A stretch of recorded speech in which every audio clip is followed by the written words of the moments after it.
ऑफिसमधून आलेल्या नवरोबांच्यासाठी किंवा शाळेतून आलेल्या मुलांच्यासाठी भूक लागली म्हणून भटकन काहीतरी बनवायचं म्हटलं तर आपल्याला पहिल्यांदा आठवते ती म्हणजे भेळ। आता भेळमध्ये सगळ्यात महत्त्वाचा असतो तो म्हणजे फरसाणा, आणि तो माझ्याकडे नव्हता, त्याच्यामुळे फरसाण्याला रिप्लेस म्हणून मी इकडे चिप्स वापरले होते।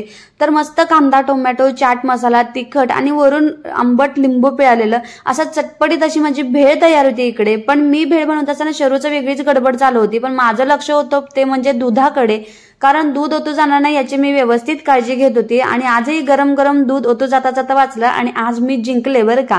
तर आज गरमागरम दूध आणि चटपटीत बनवलेली भेळ हा असा होता आमचा इव्हिनिंगचा स्नॅक्स।